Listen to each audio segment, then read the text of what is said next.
The Chinese electric car competition just got very scary and very, very real. BMW, Audi, Mercedes, Volkswagen, all the German automakers are now probably taking this very, very seriously. BYD just signed a massive contract in Germany.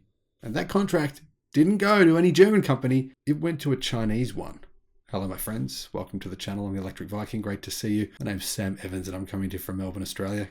Thanks for tuning in. Thanks for subscribing. Thanks for supporting the channel this year. It's been amazing having you with us for the journey. BYD, they've just signed a contract for 100,000 electric cars in Germany. BYD also just announced that they delivered about 7,000 to 8,000 electric cars internationally last month. But they also said they're going to be selling 3 electric cars in Europe, 3 different models of electric car, the Han, the Tang and the Atto 3 in Europe by the end of the year. Then they went and said this: by December, BYD is going to be making 280,000 electric cars per month. 280,000 per month. Then, the same day, we see that BYD delivered more than 200,000 electric cars and plug-in hybrids for the month of September. Things are getting very real, very fast for the German automakers. Herbert Diess said the competition for Volkswagen Group, the group meaning Audi, Skoda, Seat, Volkswagen, all those car brands, wasn't BMW or Mercedes or any other automaker in Germany. It was Tesla and China. Well, I think that's becoming pretty obvious, right? Tesla is doing what? Ramping production at its factory in Germany. They've now hit 2,000 vehicles per week. Tesla say they're going to hit 5,000 per week by January. I don't know if that's possible, but that seems amazing if they can do that. Plus, you've got BYD basically planning to storm the market. BYD signed a contract with a rental car firm called Sept to deliver 100,000 electric cars. The partnership began with Sext's initial order for thousands of BYD electric vehicles, with first deliveries coming, next month, literally fourth quarter. So next month, November, apparently they're coming. This is getting pretty serious for Germany. They are concerned, the trade union in Germany, and of course, politicians and various different people, they are very concerned about the onslaught of EVs from Tesla and from China. They should be concerned. They shouldn't be firing their CEO when he says they need to prepare for that. And he tries to get the company in position to prepare for that. Volkswagen I'm talking about here. Herbert Diess I'm talking about here, of course. They shouldn't have fired him. That was a really bad move in my view. They did that, of course, to try to maintain status quo. But the thing is, this is the biggest disruption in history. Maintaining status quo simply was never going to be possible. Change requires pain. Germany, they don't like that. They like to keep things same.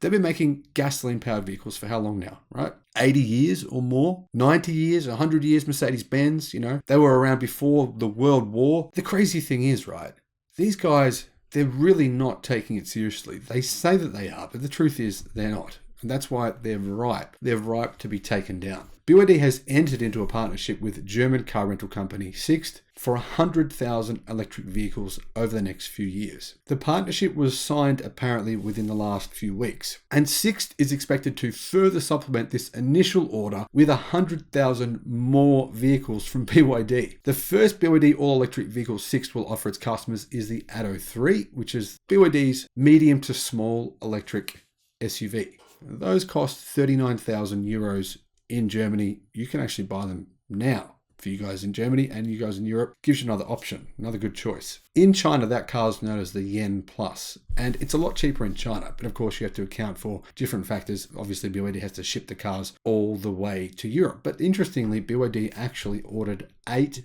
cargo ships so they can ship their cars using their own ships and try and reduce the cost there. So that's the kind of vertical integration BYD are going to. That's pretty extreme in my view, but it's also very impressive. Now, yes, it's true, Hyundai, they do have a shipping company, but it's a separate business. It's not the same thing as the car company. Some people have been confused thinking that it's the same company, but it's not. The first 6 customers to experience BYD vehicles this year will include customers in Germany, France, the Netherlands, and the UK. So what is going to happen here? It's pretty obvious what's going to happen here. Customers will actually rent the cars. And if they're considering buying a Chinese EV, they'll go, you know what, not confident on that. Some of them will. Some of them are going to say that. It's very normal. People in Australia are saying the same thing. I'm not confident on a Chinese electric car. They're going to go and rent one. They'll be able to have it for a day, a week, a month, however long they want. And then they'll go, you know what, it's actually pretty good. And the price is good. yeah, I'll buy one. I can see a lot of car sales coming from this. But the other thing is, I think people will rent them incidentally. They'll rent them just because they need a rental car, and they'll go, what is this? This car's, well, it's actually pretty good. And they'll look it up, they'll find out what it is. It's one way that BYD can market the brand to people in Europe who have never heard of BYD before. Now, most of you guys watching the channel have heard all about BYD because I've been talking about that for a long time. The average person still has no idea who BYD are. This is essentially free marketing for BYD. They're making a profit out of this. Of course, it's a contract to sell cars to a rental company. But in addition to that, they're going to get an enormous amount of free marketing from this. Interestingly, not many people are aware of this. For more than 10 years, BYD has led the way in Europe in zero-emission public transportation. It's now bringing its green solutions to the car rental market through its partnership with Sixt. With nearly 2,100 branches in more than 100 countries, Sixt offers a range of premium services from car rental, car sharing, and ride-hailing services to car subscriptions. CNEVpost.com says that BYD said its expertise and ethos supports Sixth's sustainable strategy, which aims to electrify 70 to 90% of its fleet by 2030. BYD, of course, is now China.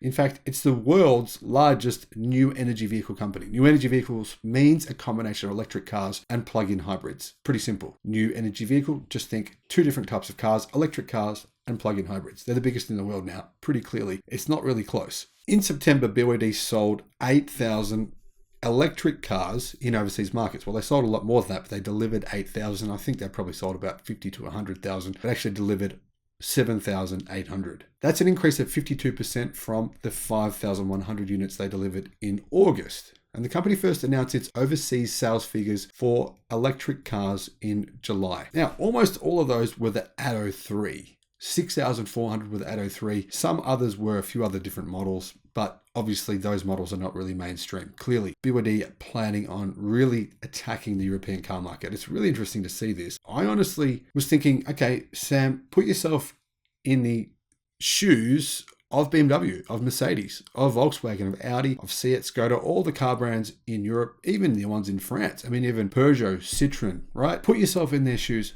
and really look at it from their perspective. They can't do much. How do you actually compete with this? I mean, BYD manufactures these cars at insane cost. The CEO of Stellantis has said it costs them twice the price to manufacture an electric car versus a gasoline-powered car.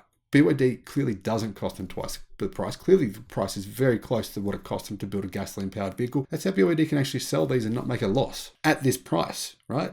They can actually make a profit at these prices. Clearly, the competition cannot do that right now. That's pretty scary. Your competition comes in and says, you know what, I can sell whatever it is, smartphone, anything else, at $500. You can't sell it at that price, the same product, and make a profit. What do you do?